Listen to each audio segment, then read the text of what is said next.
Right, I need to start with a little bit of clarification.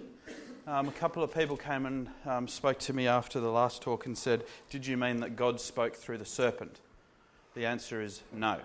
What I meant by saying that is that God can use anything. Just like God used Balaam's ass and God's used the serpent, God can use you and me in our preaching. It's not about our abilities, it's about our passion and our desire and our willingness. And God actually spoke through that serpent in the sense that he used it. He used it for a purpose. He can make a serpent speak, he made an ass speak, but it's not as though that serpent was speaking words from God.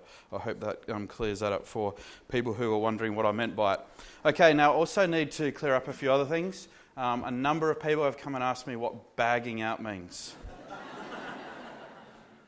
Any ideas? Take out the rubbish. Nothing like it. Slating. Did somebody say that? Slating? What does slating mean to you? Means bagging out? You are exactly right. Any other ideas? What does bagging out mean? Calling someone a ginger.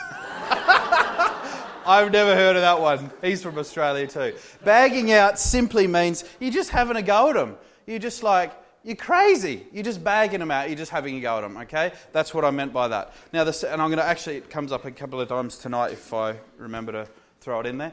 The other one was pants. I said, right, while most 50-year-olds are thinking about jacking up their pension fund, Paul's packing his shirts, folding his shirts and his pants for another 3.5 years on the road. I did not mean underpants. I meant these things, right? They're called trousers or jeans. I actually Googled, after a number of people asked me, what did you mean by pants? I actually went and Googled it. And do you know the first definition that comes up in Google? Trousers. It is only in Britain that trousers or that pants are understood as underpants. So please forgive me for using that term, but I did actually mean by it jeans or trousers. Okay. I've also been told off because a couple of people volunteered to read whenever it was that I did a talk last, and I didn't reward them with Smarties or a mark on there. So you want to tell me who you are and don't lie. Don't make it up. Okay, and where are you? Oh, that was a really bad throw. Where are you from, mate? Where are you from? The UK. Actually, we're going to change this to England because somebody's added Wessex on here. I don't know what the go is, but somebody's added Wessex on here. This is England. Okay. Now, serious question for you. How are you guys going with the question that I asked you about 10 years? You remember the question I asked at the beginning? Where will you be and what will you be doing in 10 years' time if you kept doing what you're doing now? How are you progressing with coming to an answer on that one? In the last talk, I think it's on Friday, it would be really great if some of you want to volunteer to come up and share with people what it is what's your vision, what's your goal, what it is that you want to be doing, and what are you aiming for in 10 years' time. Right, we start with a who am I for tonight. Who am I? Sorry? Yes. No. Absolutely. Well done. That is Abraham Lincoln.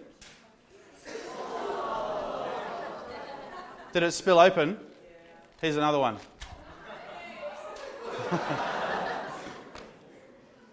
Okay. Does anyone know when Abraham Lincoln lived? He lived in America, yes. Very well done. You're clearly not from America.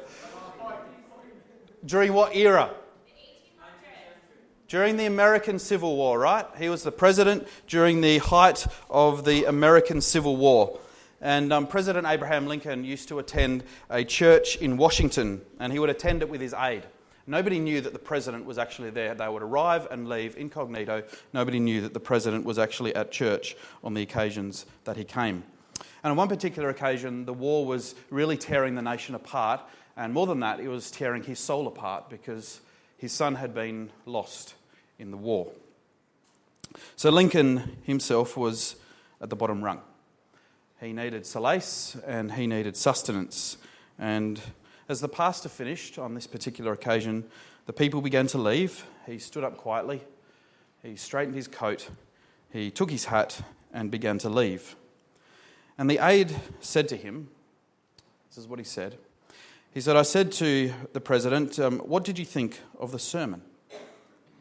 And the president said, I thought the sermon was carefully thought through and eloquently delivered. So the aide said, so you thought it was a great sermon? And the president said, no, I thought he failed. And the aide said, he failed? How? Why? And the president, Abraham Lincoln, said, he failed because he did not ask of us something great. Tonight, guys, Paul is going to ask of you something great.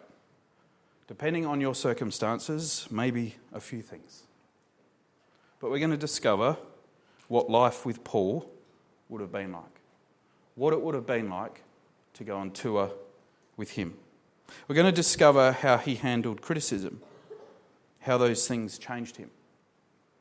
Maybe it will change your perspective on life. Maybe it will help you refocus. Maybe it will help you handle criticism better in your life. Maybe it will help you see your way through a difficulty which you're experiencing now. Maybe through pain. Maybe through incredible suffering after a traumatic experience that you've had recently in your life.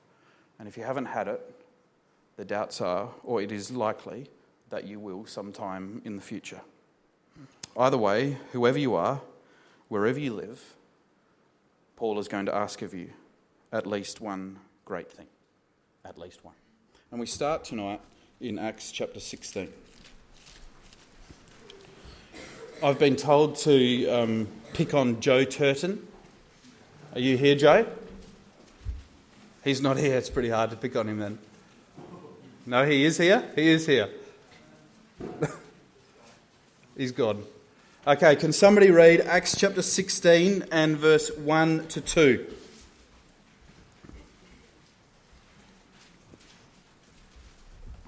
Then came he to Derbe and Lystra, and behold, a certain disciple was there, named Timotheus, the son of a certain woman, which was a Jewess, and believed, but his father was a Greek, which was well reported of by the brethren that were at Lystra and Iconium. Fantastic. You're from the UK, aren't you? Okay.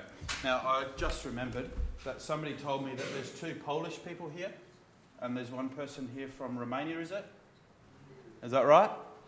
We're putting you on the board, and you guys are going to have marks against your name by the end of tonight. All right? Poland down here, and Romania. What's the capital of Poland? Good, you got one already. Where's this, who answered that from Poland? There you go. You want one too? Here you go. Okay, so in Acts chapter 16, we're introduced to Timothy, right? Now, just to give you a bit of a perspective, how old was Timothy at this point in time? He is approximately 18 to 20 years of age, right? Now, the verses that we've just had read for us tell us that he was respected by the brethren at his ecclesia, and actually not just his ecclesia, but at another ecclesia as well. It says, verse 2, he was well reported of by the brethren that were at Lystra and Iconium. So who knows how long, but he's been in the ecclesia for a couple of years, right? He's been working in the ecclesia in some capacity. Maybe he's done an exhort, maybe he's done a couple of Bible classes. Whatever he's done, he's earned the respect of the brothers and sisters in those ecclesias. And he did all of that without being circumcised. Obviously, circumcision wasn't an issue for those ecclesias. And then Paul arrives on the scene in verse 3, right? Have a look at verse 3. Him, Timothy, would Paul have to go forth with him. Now, firstly, before we go any further, just stop reading. I want you to note what it says. Him would Paul have to go forth with him. Timothy didn't say, Paul, I want to go with you. No, Paul was man enough, right? He was blokey enough, he was man enough to say, I need help. I don't know what the guys are like here. I don't know what you males are like here. But sometimes in Australia, right, the guys just don't want to admit that they need help. You can see that they're in a really bad way. You can see that life's really bad for them, that things are really tough, and you go up and have a chat with them and they're just like, no, all fine, mate, all fine, no problems at all good. Not prepared to admit, actually, things are really tough. I could do with a bit of help.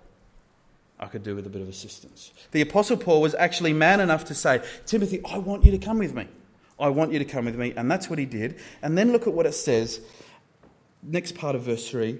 And Paul took Timothy and circumcised him because of the Jews. Wow. I just want you to think about that for a moment, right? This guy's 18 to 20 years of age. He's worked in the ecclesias of Lystra and Iconium for years, presented Bible classes, exhorts, earned the respect of all the ecclesias. Nobody had an issue with the fact that he wasn't circumcised. The Apostle Paul arrives on the scene and he comes in and does exhorts and Bible classes and said, circumcision availeth nothing. There is no need for circumcision. Salvation is by faith. Circumcision means absolutely nothing. There is no value in being circumcised. The Apostle Paul's whole teaching made circumcision of absolutely no value. And now Timothy says he wants me to be circumcised. Paul, you've got to be joking. You've got to be joking, Paul. I've heard you stand on our platform and say circumcision availeth nothing. We don't need to be circumcised. There's no value in being circumcised. Paul, you've come here. You've got a document in your hand from the Jerusalem Ecclesia, Acts chapter 15, saying you don't need to be circumcised to be saved. What are you doing? You're coming here, you've got a document in one hand saying you don't need to be circumcised, and in this hand you've got a scalpel? What are you on, Paul? What are you doing? And do you know what Paul says? Well, Timothy, because our preaching will be far more successful. We'll win so many more people. You see, I like to try and be all things to all men. Okay, Paul, so you've got no chapter and no verse to prove that, I should be circumcised. Timothy, Paul says, don't confuse circumcision as an act of salvation with circumcision as an act of love. Okay, so let me get this right, Timothy says.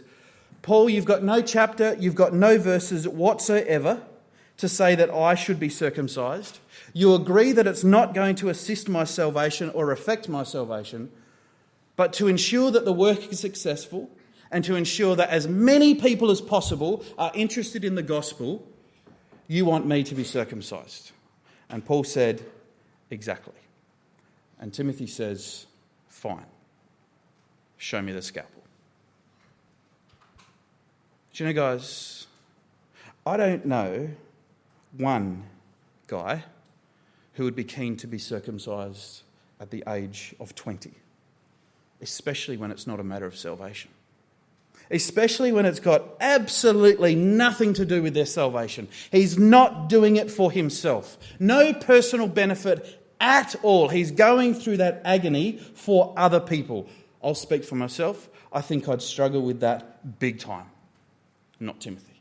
Even at the young age of 18 to 20, no chapter, no verse. In fact, the Bible said you don't need to do it. No chapter, no verse to say that he should do it, just the love of the brethren. And passion for the cause was enough for this young man to say, okay, I'll do it. His love was so strong, and our love is sometimes so weak. We're not willing to give in to anyone unless they can show me a chapter and verse as to why I should do that or why I shouldn't do that. Yeah, give me a chapter and verse, no problems. I'll believe you. If you can't give me a chapter and verse, I don't think so, Newman. Paul's and Timothy's passion for the cause of the gospel was enough for Paul to say, hey, Timothy, we want to make sure as many people as possible, we want to win as many people as we can to the cause of Christ. And to do that, we're going to try and be all things to all men. I'd like you to be circumcised. Okay, Paul. Okay. There's absolutely no doubt absolutely no doubt whatsoever that Paul was seriously criticised for that. Does anyone know why? Being a hypocrite. Why was he a hypocrite? He's teaching circumcision the way it's done. Yeah, fantastic. Double standards, right? You're saying one thing here, Paul. You're saying you don't need to be circumcised, and over here you're putting this 18 to 20-year-old guy through pain and agony. And then not only that, what's another reason why he would have been criticised? Exactly. Titus wasn't circumcised. Titus enters in the work, and Paul says, no, you don't need to be circumcised. But Timothy, yes, you do. So people would have been criticised. I can see the critics lining up against the Apostle Paul and saying, Paul, what are you doing? You're a closet legalist. Don't give in to this legalist. So how did Paul handle critics? What did he do when the knives came out? How did he handle criticism?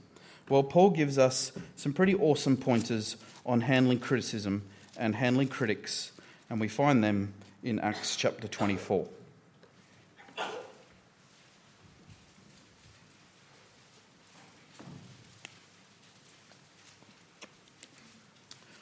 Acts chapter 24, and we find Paul standing before Felix and being accused. Verse 2, he's in court, and Felix called forth Tertullus to begin to accuse Paul. And this is what Tertullus said, verse 2. He said to Felix, look, mate, it's you that's given us all this quietness, and you've done all these very worthy deeds under your hand. We accept it always, and we thank you. We love you, Felix. You're just so noble. Thank you, thank you, thank you. But I don't want to take up too much more of your time, but I do need to talk to you about this guy here. Verse 5, we've found him a pestilent fellow, and a mover of sedition among all the Jews throughout the world, and a ringleader of the sect of the Nazarenes, who also hath gone about to profane the temple, whom we took and would have judged according to our law. Now, after the smoke has settled from Tertullus's slanderous slam on the Apostle Paul, Paul steps up to answer the charges. And this is actually where he stood. If you go to Israel today, you can stand on the exact spot where the Apostle Paul stood. That is at Caesarea, and it's at the palace that looks straight out over the ocean, over the Mediterranean, and it is in this exact room right here that the Apostle Paul stood to answer to Felix. And do you know what? Darts had been flying at him, right? Darts had been flying straight at him, piercing him. And do you know how he responds? It's pretty awesome. The words are brief, they're accurate, they're factual, and they're logical. And the first sentence is, I'm happy to be here. I'm really happy to be here. I'm cheerfully going to answer these charges. Have a look at it, what he says in verse 10. For as then Paul, after the governor had beckoned unto him to speak, answered, Forasmuch as I know that thou hast been of many years a judge unto this nation, I do the more cheerfully answer for myself. Are you for real, Paul? Are you for real? By now, he ought to be blazing with indignation. Absolutely blazing with indignation. He's been labelled a serial pest. He's been labelled the leader of a worldwide cult and publicly humiliated. And even though he'd copped all of that, he did not allow the emotion of the charges to take control. He refused to get uptight. Instead, he responded with simplicity and with reason. I'm happy to be here. I'm happy to answer these charges. What would you do? What would you do? How would you react if somebody called you all those things? What if somebody publicly bagged you out, slated you out, whatever you guys want to call it? What if someone publicly slated you today in front of your ecclesia? Storm out of the hall? Stand up and argue? How would you handle the situation? Cheerfully? Or even when somebody that you love is criticised or bagged out, how would you respond to that? When we lower ourselves to the overcharged emotions of our accusers, straight thinking often caves into very irrational responses. Very irrational responses. And also to impulsive words. The words that you later regret. And Paul didn't go there. Paul didn't go there at all. In fact, look at where he did go in verse 19. Can somebody read verse 19 for me? Acts 24, verse 19. There are some Jews from the province of Asia who should be here before you and bring charges if they have anything against me. Fantastic. Do you know how awesome that is? If you have a pen, you have a pencil, you have anything, just underline it and highlight it, right? Because that is absolutely profound. That is putting finger on an exposed nerve. And do you know what Paul's saying? Paul is saying this. Where's the problem, or where's the people who actually have a problem with me? Where are they? Where are the Jews who actually had the problem with me, who were there in the temple in Jerusalem, who actually were the ones who complained? Where are they? Oh, they're still down in Jerusalem. Okay, so this whole case is based on hearsay. Second, third, fourth-hand hearsay. The entire case was hearsay. They had no facts. Somebody said this happened. I heard somebody say that somebody said that Paul did that. The whole case was based on hearsay. And that's what Paul highlights. The total absence of evidence. Leaving the whole case based on hearsay. There they were, the high priest, the elders, none of them who were present at the original drama in the temple. You know, guys, it's fairly true to say that spreading criticism, spreading gossip, is a cowardly and a very godless act. And Paul deals with the tactic by saying, I know my accusers, I know where they are. They're from Ephesus. They're Jews from Ephesus, and they're not even here.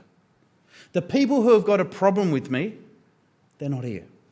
They're not standing in court. They're not the ones who are laying the charges. The entire case is based off hearsay. And you know what? Felix knew Paul was right.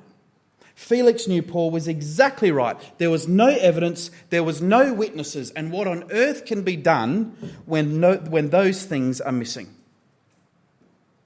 Dismiss the court. And that's exactly what happened.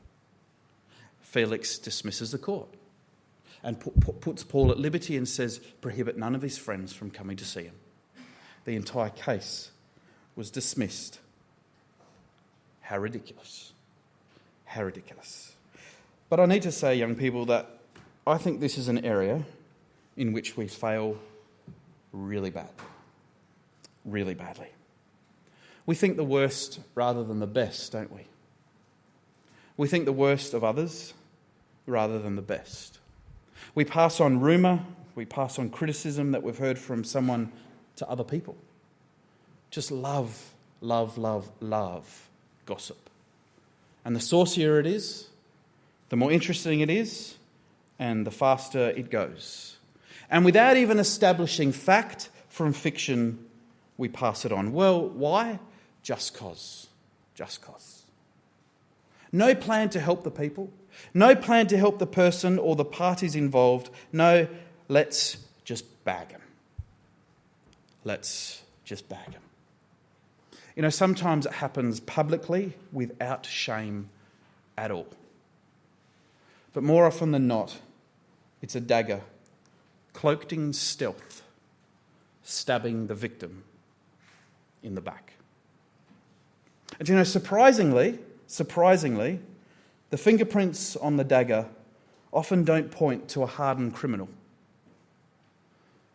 but to a haloed saint who just a few moments before sung the sweetest of hymns, spoken the most encouraging of words, or offered the most touching prayer.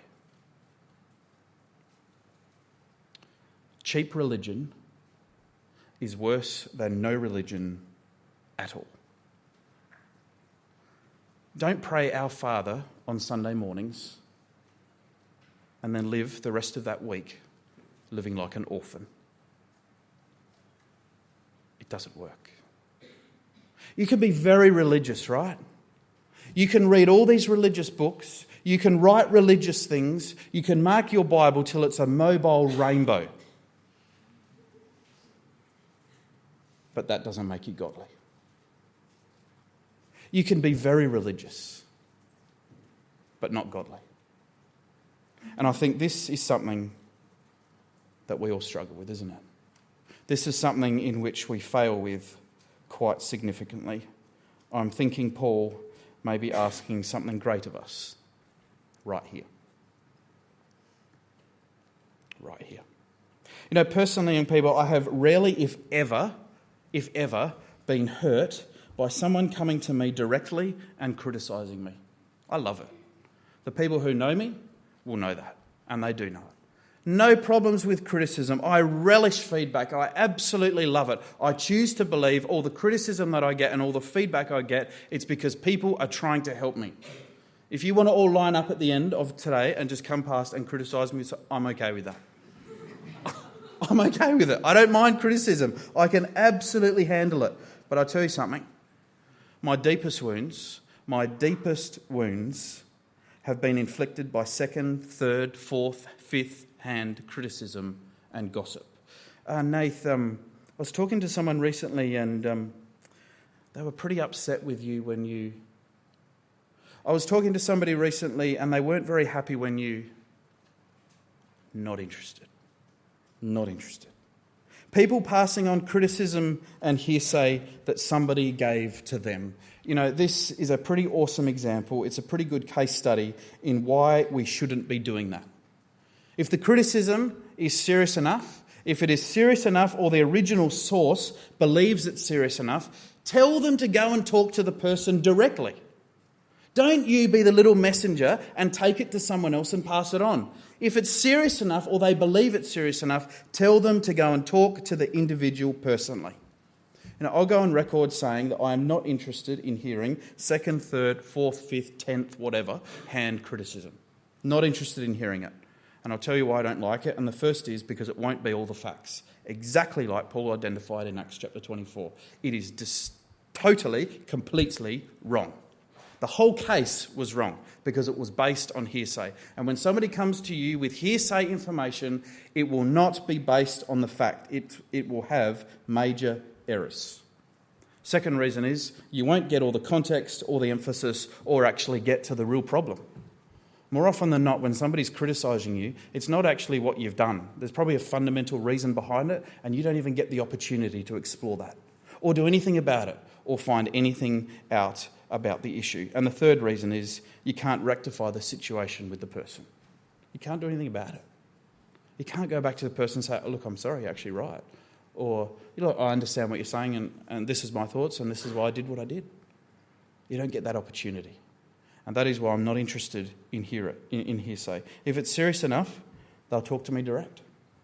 So when someone comes to me and says, hey, look, I heard somebody say, do you know what I do? Just put my finger in my ears. Not interested. Not interested. Thank you. I'd be very happy to hear what this person's thoughts are. So could you go back and suggest that they come and talk to me directly or give me their name and I'm more than happy to go and talk to them. And do you know what? 99% of the time, nothing happens. Nothing happens. Nothing. And that's why it's not worthwhile getting down about it. That's why it's not worth hearing it. And the whole case in Acts chapter 24, the court was dismissed because the case was based on hearsay. Now, you know, I don't know where you find yourself in this story. Obviously, this is a very first century situation, but if you're in the process of casting stones, just make sure that you're not throwing them at a person that somebody else has a problem with. Make sure that the case isn't based on hearsay. And if you're about to cast stones, go and talk to the person directly. Don't go and get somebody else to do your dirty work. No. Be big enough to go and talk to them directly. And look, if you don't really know the person, you're getting ready to criticise, or if you don't know all the facts, then I'd probably suggest that you pass up the opportunity.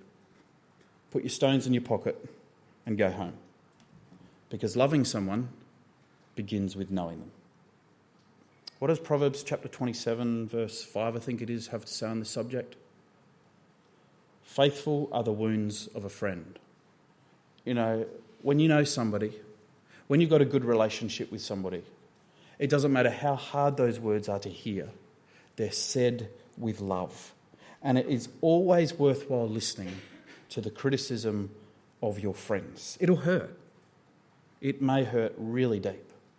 But they're reliable because it's done out of love. Do you know, my personal guideline on this subject is not to criticise someone if I don't know their middle name. I've got no idea what Matt's middle name is, so I'm not going to criticise his chairman. No, not really. Now, I don't want you guys just to take that and adopt it and then go and find out everyone's middle name just so you can bag them out, all right? But that's my basis. It's how I know the person. I know the person quite well if I know their middle name. Does that make sense? That's my personal guideline as to the basis on which I may decide to go and give some criticism or some feedback to somebody. You see, Christ says, by love, it's by your love. It's because of your love that other people will peek over the fence of your ecclesial halls, of your homes, and they'll think, hey, they must be disciples of Jesus. Is that someone you guys know? I don't know anyone that dresses like that.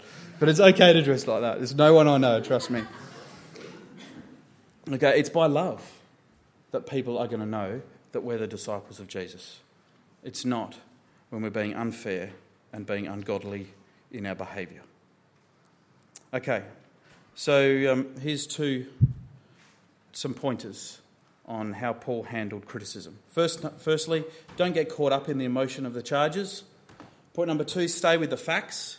And point number 3, tell the truth with a clear conscience. Tell the truth with a very clear conscience. Identify the original source of the accusations.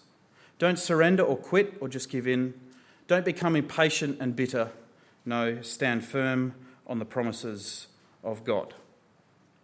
Okay, now I think I've been fairly intense and fairly hard on you, so I want you all to take a pen and a piece of paper out, and I'm going to do something very light for a moment before we get into the next pretty heavy-duty thing. Take a piece of paper and a pen, and I want you to write on it a number between 1 and 10.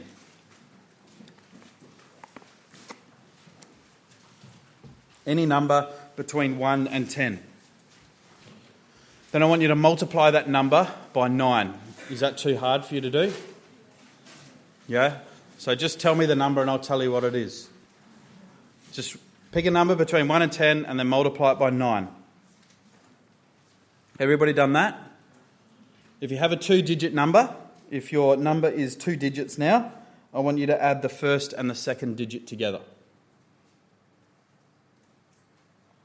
After you've done that, subtract 5.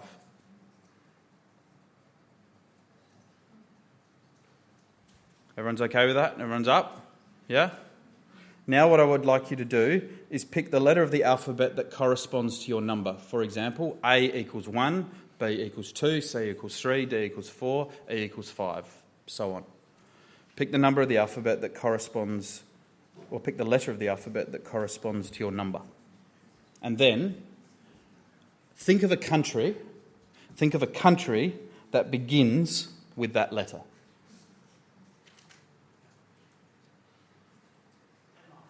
Hang on, don't have to tell me yet. Now, whatever your letter in the alphabet is, go to the next letter. And I want you to think of an animal that starts with that letter. Write it down on your bit of paper, don't tell me. Okay, most people have done it. Do you guys think that of all the countries in the world and of all the animals in the world, I'll be able to tell you what you've got written on your bit of paper? Denmark and elephant. What? Emu? Jaguar? You did it wrong. You did it wrong. You have to get a D and an E. If you didn't get a D and an E, you've done it wrong. Go through it again if you didn't get to a D and an E. Almost everybody says Denmark and elephant. Okay. Right, let's move on. I think I deserve a packet of Smarties for getting that one right. No, Australia can actually.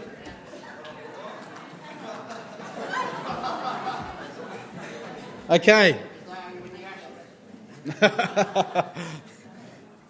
Okay, guys. I think it's very true to say that very few people have experienced the magnitude of suffering which the Apostle Paul did.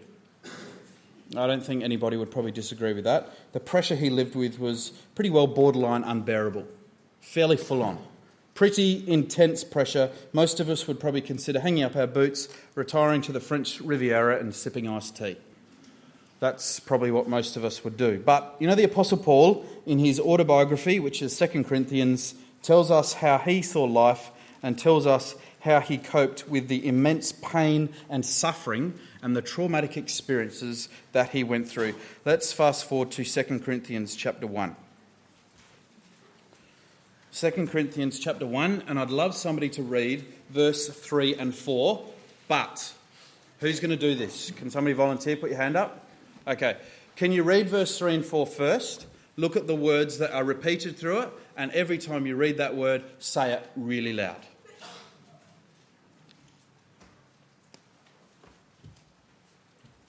Blessed be the God and Father of our Lord Jesus Christ, the Father of mercies and God of all comfort, who comforts us in all our tribulations, that we may be able to comfort those who are in any trouble, with the comfort with which we ourselves are comforted by God. Fantastic. Where are you from?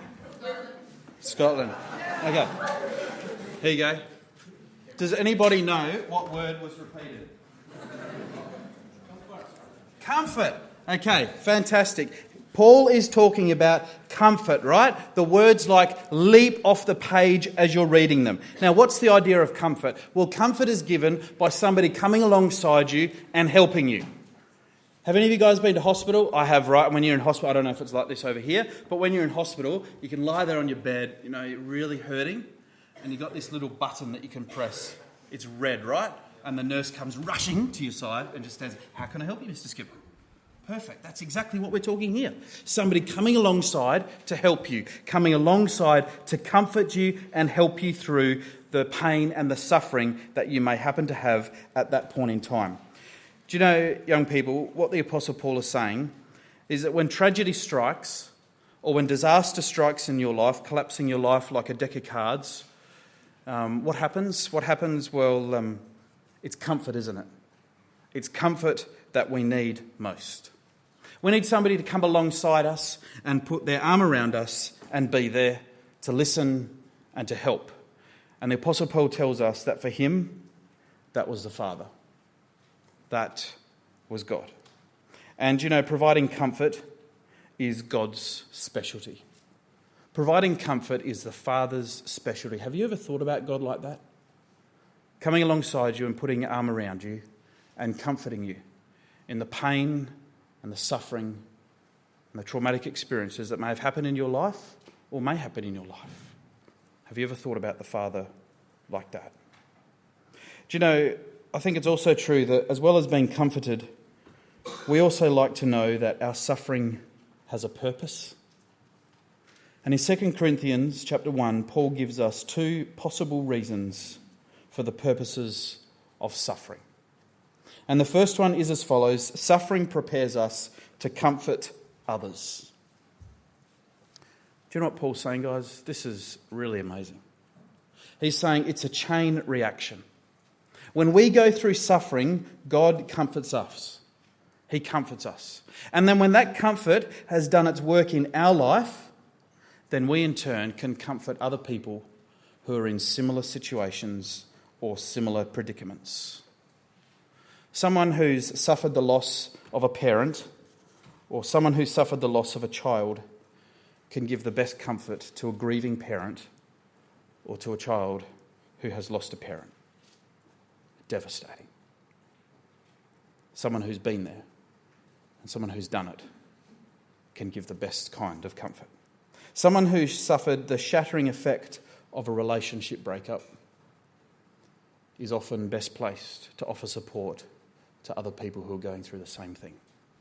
Someone who's lost their job is often best placed to understand the pain of somebody who's just lost theirs. And somebody who has battled with drugs is often the best support to one who's going through that same difficulty. And what Paul is saying is that we're comforted, so in turn we can comfort others. Let's have a look at verse 6 to 7. And whether we be afflicted, it's for your consolation. Some translations will read comfort, and that's correct. It's actually the same word, comfort, right? And whether we be afflicted, it's for your comfort and salvation, which is effectual in the enduring of the same suffering which we also suffer. Whether we be comforted, it's for your comfort and salvation. And our hope of you is steadfast, knowing that as ye are partakers of the sufferings, so shall you also be partakers of the comfort. Wow. Wow. The Apostle Paul's saying, we go through trauma, we go through unbelievable situations sometimes. Some people go through devastating situations in their life. And Paul says, choose to look at it and say, I'm going through this, and one of the purposes of it is that I will be able to help other people who are going to go through a similar situation in their life. It can help put some sort of perspective to what is going on. And lest you think for a moment that the Apostle Paul's advice is just theoretical, do you know he happens to then recount some more information in this chapter to show us that what he's saying actually comes from the textbook of real life. Verse 8. But we had verse 8. For we would not, brethren, have you ignorant of our trouble, which came to us in Asia. We were pressed out of measure, above strength, insomuch that we despaired even of life. What an incredible attitude. All the bashings, all the stonings, all the beatings, the physical assaults, the shipwrecks, the sleepless nights. I'll be able to help others. Now I can give some comfort to people who go through similar situations. Now I can be able to offer some sort of comfort and assistance to those people. Do you know, I want you to note that the Apostle Paul viewed himself as being on the brink of death. Like right on the brink of death. And it was while he was teetering on that brink, he actually discovered the second purpose for suffering. And it's in verse 9. The second purpose is, but we had the sentence of death in ourselves, that we should not trust in ourselves, but in God which raised the dead. Suffering keeps us from trusting ourselves. Intense suffering and pain is designed to remind us of our utter helplessness. Because it's when we're most helpless that we're the most dependent on our God. It's when we're the most helpless that we need our God most. And so the two purposes of suffering. Suffering prepares us. It helps us to be able to comfort others. And secondly, suffering keeps us from trusting ourselves. Do you know, in verse 8 and 9, where he starts talking about affliction, he's talking about pressure. I had pressure of opposition, rejection, beatings, stonings, all of that. And it took me to the point where I despaired of my life. The full load of intense pressure weighed so heavily on him, he felt that he'd reached the end. And maybe you've been there. Maybe you too have felt that as well. For Paul, the pressure felt like a death sentence. Eventually, it would finish him off. Have you been there? Have you ever felt that it's all too much and time to give up? Well, verse 9 to 10 tells us that the secret to Paul's endurance lay in his ability to see God's perspective. Paul allowed the pressure to strengthen his trust in God and in God alone. Look at verse 10. Who delivered us from so great a death, and doth deliver, in whom we trust that he will yet deliver us. He has delivered me in all the trauma, in all the pain, in all the stonings and in all the beatings and everything I've been through. He has delivered. I wouldn't call that being delivered, being beaten within an inch of my life. But that's how Paul says it. I was delivered from death. He's delivered me. He has delivered me. He is delivering me right now. And he will deliver me in the future. How could he think like that? How on earth is it possible to think like that when you're going through what he did? When you'll go through and went through what he did? Well, simply because he focused on God's ability to handle the circumstances from the start to the finished. And that allowed him to lean on and to tap into God's power. He reached the point where he realised that he wasn't capable of altering anything. That he wasn't competent enough to fix the problem. That he couldn't solve all the dilemmas. And his confidence drained away to the point that he despaired of his life. And it was at that critical moment, it was at that critical juncture that he found supernatural strength by looking up. By looking up. Lord, right now, I'm unable to go on. I'm not capable. I'm not competent. I trust you, and I trust you alone. Oh, but we'd rather admire Paul's strength for how he endured the trials. We want to admire his determination just to keep going. How he endured all that intense persecution. It's almost like the apostle could say, I did it my way. I faced it all, and I stood tall, and I did it my way. You know, if he was here, young people, he would just completely dismiss that in an instant. Wouldn't tolerate the thought for a moment. No. You do not understand. I am not strong. They are the exact words that he would have said. The one who pours his strength into me is the one who is strong. And that's why I'm strong, because I'm letting him pour his strength into me. My strength, Paul says, my strength comes from admitting and accepting my weaknesses. You know, young people, real strength comes from embracing your weaknesses, owning your weaknesses, and opening your hand to strength from God. Opening your hand and your heart and your life to receiving strength from our Father. All sounds so good, doesn't it? It all sounds so good, as long as you're not in the midst of trial. So how can we take these principles off the page and into our lives? Well, the next time suffering, pain and trauma shows up in your life, just think about the following. How to respond. Instead of focusing only on yourself and your difficulties, consider how this experience will help you to help and comfort others. Don't fight. Surrender. Allow the pressure to strengthen your trust in God alone. He has delivered. He is delivering. Like right now, he's delivering. And he will deliver. And lastly, and maybe it's the hardest, because it's a big question, isn't it? When there's pain and there's immense suffering and trial, the question pops into our head, why me? Why me? Try to replace the why me question with what am I to learn? What am I to learn from this?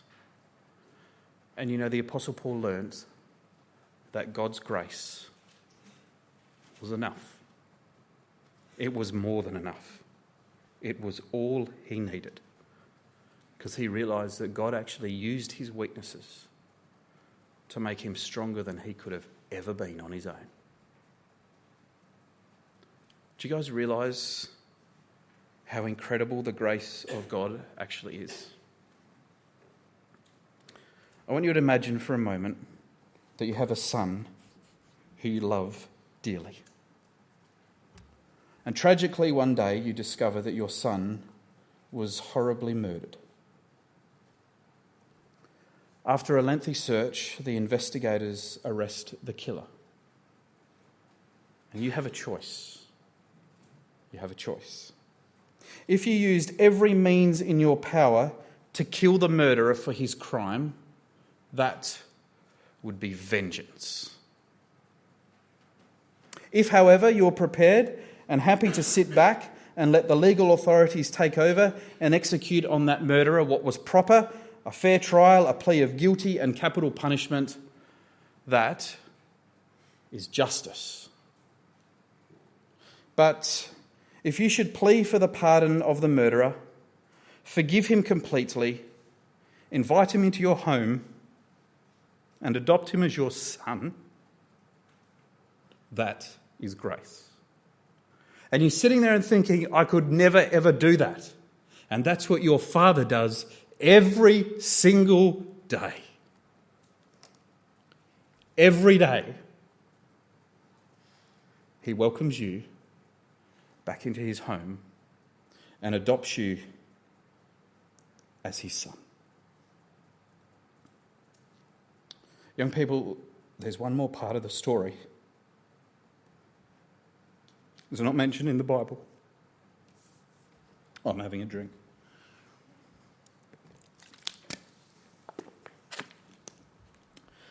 There's one more part of the story that's not mentioned here.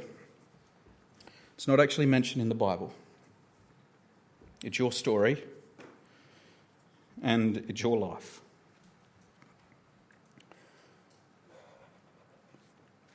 Let's just get really personal for a moment and fast forward to the 21st century. Are you afflicted and burdened excessively?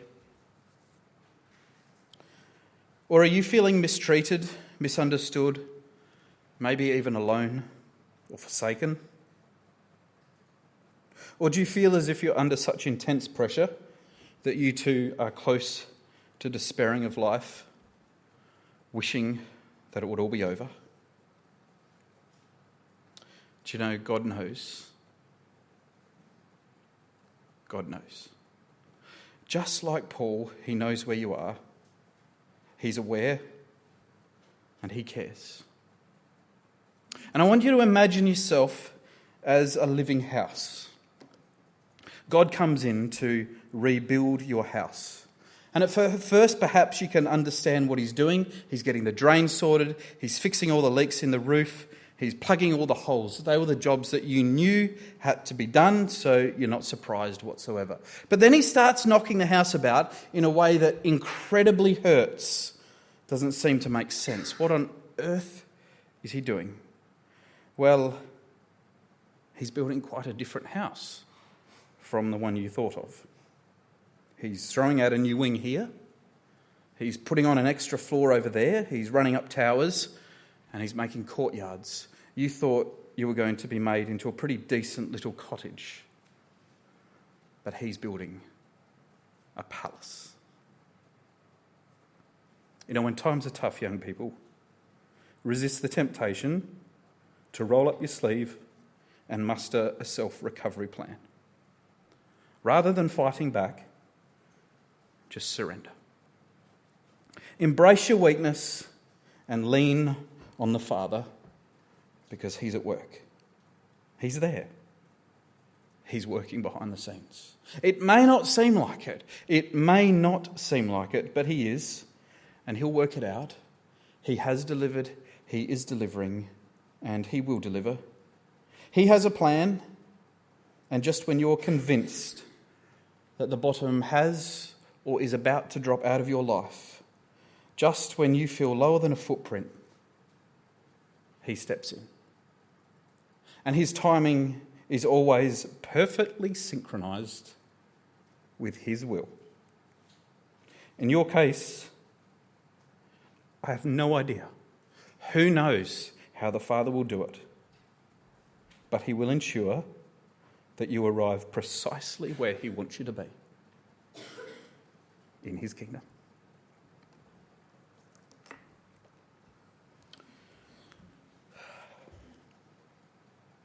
Hi everyone. I hope all is well with you all. I'm pretty excited to tell you that we've had someone join us in the work. His name's Timothy. His incredible commitment to the cause of the gospel is such an inspiration. The memory of the pain that he went through for the benefit of others will never leave me.